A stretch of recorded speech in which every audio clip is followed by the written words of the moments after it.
আসসালামু আলাইকুম রহমতুল্লাহি ওয়া বারাকাতুহু। হাবিবি সুফিয়ান বারাকাল্লাহু ফিক। এখানে শেখ ইবনে ওসাইমির ফতোয়া দেওয়া হয়েছে। উনি বলেছেন মেহেন্দি পুরুষদের জন্য ব্যবহার করা হাতে বা পায়ে সৌন্দর্যের জন্য, এটা কবিরা গুনাহ বলছেন। কবিরা গুনাহ এই জন্য বলছেন যে এই বিষয়ে খাসভাবে বলা হয়নি, বরং একখানা হাদিস আছে, মান তাশাব্বাহা বিকওমিন ফাহুয়া মিনহুম, যে যে জাতির সদস্যতা অবলম্বন করবে সে তাদের মধ্যে গণ্য হবে। এটা একটা হাদিস আছে আবু দাউদ মুসনাদ আহমদের। এর থেকে বিজাতীয় সদস্য নিষেধ। আবার আরেকটা হাদিসে রয়েছে রাসূল সাল্লাল্লাহু আলাইহি ওয়াসাল্লাম লানত করেছেন ওই সমস্ত নারীদেরকে যারা পুরুষের বেশ ধরে এবং ওই সমস্ত পুরুষদেরকে যারা নারীদের বেশ ধরে। তো এই জন্য প্রত্যেকেরই স্বাতন্ত্রতা রয়েছে। সুতরাং মেহেন্দি পরাটা, মেহেন্দি হাতে পায়ে মাখাটা নারীদের পোশাক, নারীদের সৌন্দর্য, তাদের সাথে খাস সৌন্দর্য। সুতরাং নারীদের এই সৌন্দর্য পুরুষ অবলম্বন করলে নারী পুরুষের সদৃশ্যতা অবলম্বন হবে, আর সদৃশ্যতা অবলম্বন করাকে রাসূল সাল্লাল্লাহু আলাইহি ওয়াসাল্লাম লানত করেছেন। এই দৃষ্টিকোণ থেকে এটা কবিরা গুনাহ। যেটাকে লানত করা হয়, যেখানে লানত আসে মানে কোনো অপরাধের ওপর, সেটা কবিরা গুনাহের শামিল।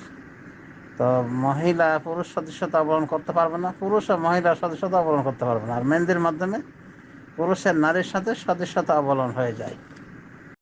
এই জন্য ডাইরেক্ট এভাবে কোনো হাদিস না আসলেও এই যে সদস্যতার হাদিসকে শেখ ইবনে হোসেন ফিট করেছেন। আর লানত করেছেন রাসূল সাল্লাল্লাহু আলাইহি ওয়াসাল্লাম নারীর বেশ ধারণকারী পুরুষকে, পুরুষের বেশ ধারণকারী নারীকে। আর এখানে অনেক বড় সদস্যতা দেখা যায় যদি কোনো পুরুষ নারীর মতো মেহেন্দি ব্যবহার করে হাতে পায়ে। তবে এমনি ফোড়া ফসকা আর ঔষধ হিসেবে মেহেন্দি ব্যবহারের কথা রাসূল সাল্লাল্লাহু আলাইহি ওয়াসাল্লাম বলেছে, সেটা ব্যবহার করতে পারে। যদি পায়ে কোনো কারো ফোড়া ওঠে, পুরুষেরও সমস্যা নেই, বাঁ দিতে পারবে। তখন তো সেটা সৌন্দর্য হিসেবে দিল না, ডাক্তারি হিসেবে দিল।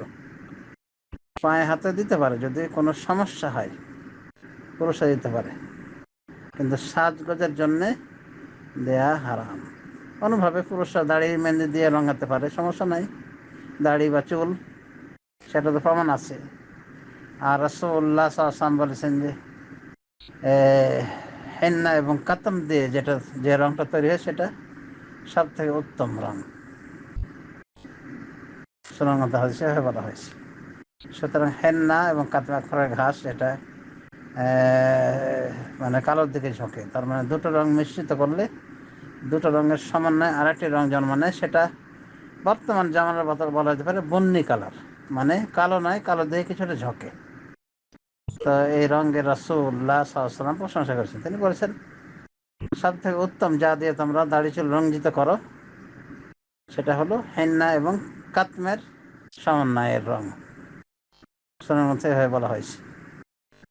কাজেই পুরুষরা চুল দাড়িতে হেন্না মানে মেহেন্দি ব্যবহার করতেই পারে,